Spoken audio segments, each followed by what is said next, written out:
Assalamualaikum warahmatullahi wabarakatuh. Selamat pagi anak-anakku sekalian semuanya. Selamat pagi ayah, selamat pagi mama. Semoga di pagi hari ini semuanya dalam keadaan sehat walafiat.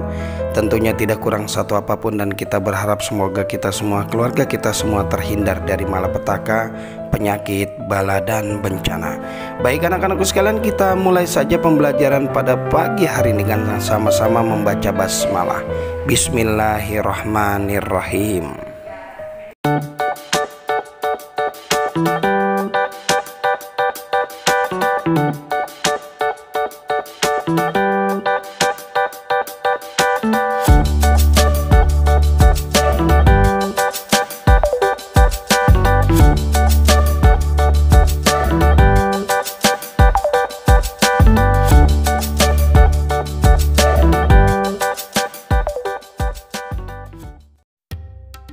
Anak-anakku sekalian, di pagi hari ini kita akan mempelajari tentang pelajaran bab 4, hijrah ke Thaib. Setelah wafatnya Abu Thalib dan Khadijah, Nabi Muhammad SAW merasakan duka yang amat mendalam. Kekejian kaum kafir Quraisy pun semakin menjadi-jadi. Sepeninggalannya Abu Thalib, mereka semakin leluasa menganiaya Rasulullah SAW hingga sampai pada suatu titik beliau berpikir bahwa dakwah tidak bisa lagi disampaikan di Mekah. Akhirnya Nabi Muhammad SAW mulai berdakwah di luar kota Mekah. Setelah meninggalnya Abu Thalib dan Khadijah, dakwah Nabi Muhammad SAW semakin berat. Paman dan istrinya merupakan pelindung dan pendukung utama dalam berdakwah. Kaum kafir Quraisy semakin leluasa dalam menyakiti Nabi Muhammad SAW dan kaum muslimin, hingga keselamatan Nabi pun terancam. Kondisi ini memaksa Nabi untuk mengambil sebuah keputusan sulit. Beliau harus pergi ke daerah lain. Akhirnya Nabi Muhammad SAW memilih untuk pergi ke Thaib yang jaraknya sekitar 60 mil dari kota Mekah. Di manakah letak kota Thaib? Mengapa Nabi Muhammad SAW hijrah ke Thaib? Bagaimana perjalanan Nabi Muhammad SAW saat hijrah ke Thaib? Untuk mempelajarinya, marilah perhatikan video yang ada di dalam pembelajaran pagi hari ini. Kota Thaib. Kota Thaib berada di tenggara kota Mekah yang berjarak kurang lebih sekitar 60 mil atau 90 km dari kota Mekah. Kota Thaib merupakan kota yang memiliki udara sejuk dan tanah yang subur. Thaib terkenal akan anggur dan madunya. Kota Thaib merupakan kota yang penting dalam sejarah Islam. Kota Thaib diceritakan dalam Al-Quran surat Al-Zukhruf ayat 31, yang artinya, dan mereka juga berkata, mengapa Al-Quran ini tidak diturunkan kepada orang yang besar atau kaya dan berpengaruh dari salah satu dua negeri ini, Mekah dan Thaib.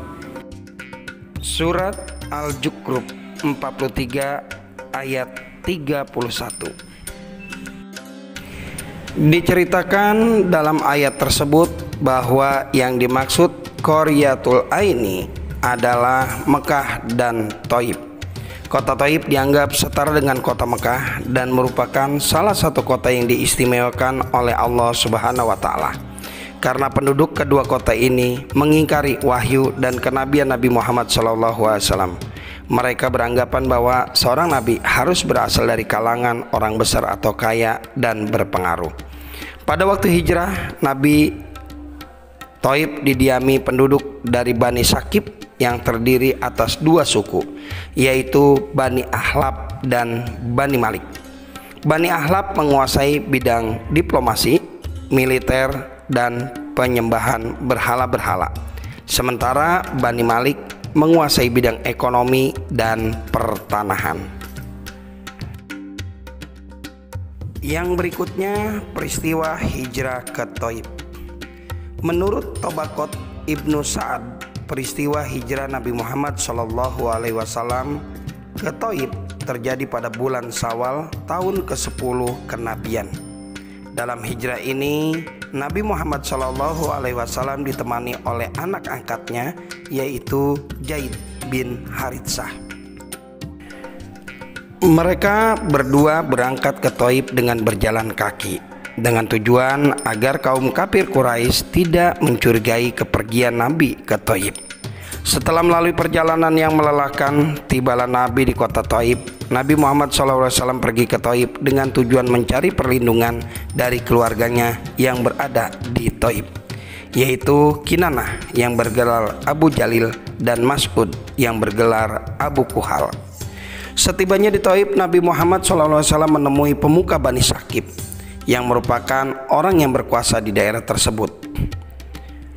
Kepada mereka, Nabi Muhammad SAW menyampaikan ajaran yang dibawanya. Nabi Muhammad SAW menjelaskan bahwa beliau adalah orang yang diutus oleh Allah atas agama Islam.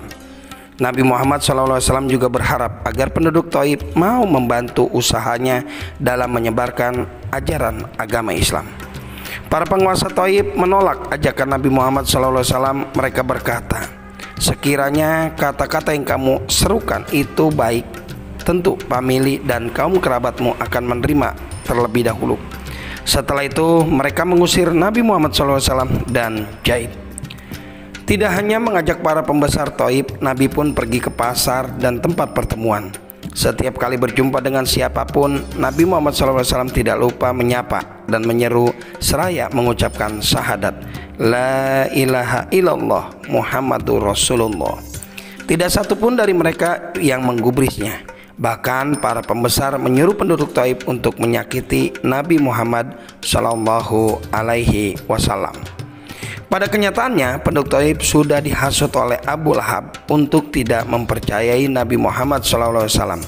Mereka menghina, menyoraki, dan menyakiti Nabi Muhammad SAW. Tanpa diduga oleh Rasulullah SAW dan Zaid, penduduk Thaif mengambil batu dan membuat barisan. Ketika batu-batu itu dilemparkan, Nabi Muhammad SAW dan Zaid berusaha lari. Zaid berusaha melindungi Nabi Muhammad SAW, akan tetapi usahanya gagal. Akibatnya tubuh Nabi Muhammad SAW dan Zaid bin Harisah penuh luka dan berlumuran darah. Dengan penuh luka di sekujur tubuh, Rasulullah SAW dan Zaid terus berlari mencari tempat perlindungan.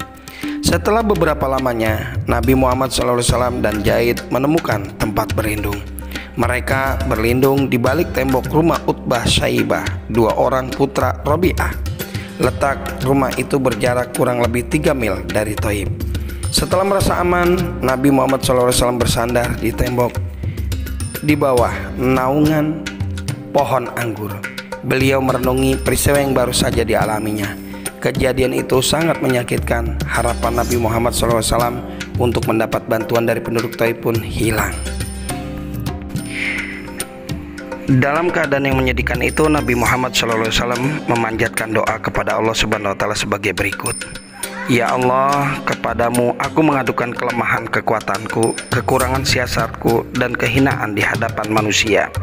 Wahai yang paling pengasih di antara para pengasih, Engkau adalah Tuhan orang-orang yang lemah. Engkau Tuhanku, kepada siapa hendak Engkau serahkan diriku? Kepada orang yang jauh bermuka masam kepadaku, ataukah kepada musuh-musuh yang menguasai urusanku?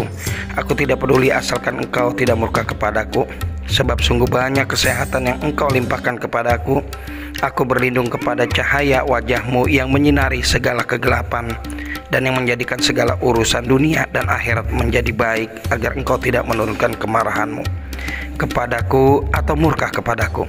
Engkaulah yang berhak menegurku hingga Engkau ridho. Tidak ada daya dan kekuatan selain dengan-Mu.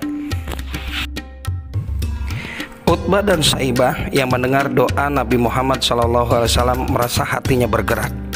Ia meminta budaknya yang bernama Adas untuk menyerahkan beberapa butir anggur kepada Nabi Muhammad SAW. Saat Adas datang memberi anggur, rasa kesedihan di hati Rasulullah SAW sedikit berkurang. Saat memakan anggur, Nabi Muhammad SAW mengucapkan Bismillah. Nabi bertanya kepada Adas, dari mana asalmu? Adas menjawab, saya berasal dari Ninive, agama saya Nasrani. Nabi Muhammad SAW menerangkan asal kelahiran Nabi Yunus bin Matta. Nabi mengatakan, Nabi Yunus adalah saudaraku, ia seorang nabi dan aku juga seorang nabi. Saat itu juga Adas membungkukkan lalu mencium kepala, kedua tangan dan kedua kaki Nabi Muhammad SAW. Setelah itu Adas mengucapkan kalimat syahadat dan akhirnya masuk Islam. Dengan hati yang sedih, Nabi Muhammad SAW dan Zaid bin Harisa meninggalkan Thaif untuk kembali ke Mekah.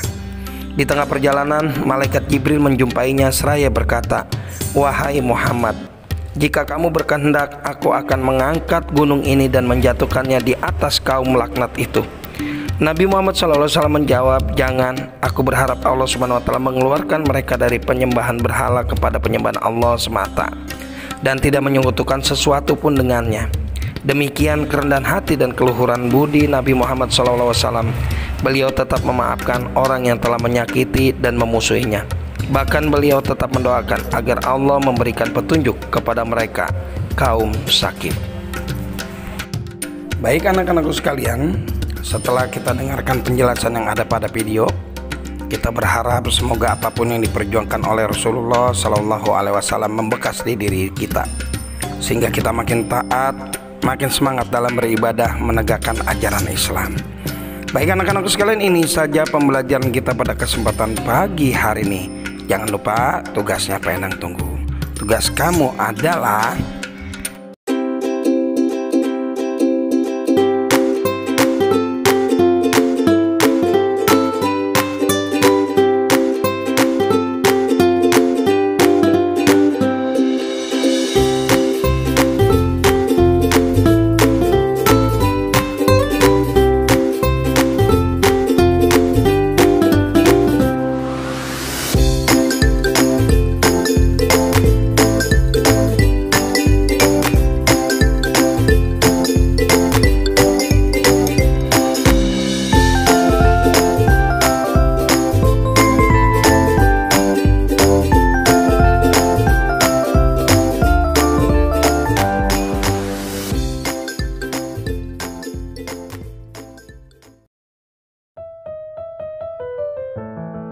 Baik anak-anak sekalian, ini saja pembelajaran kita pada kesempatan pagi hari ini. Tentunya jawaban Penang Tunggu. Kita bertemu lagi di waktu dan gelombang yang sama. Jangan lupa videonya di like, komen, dan subscribe.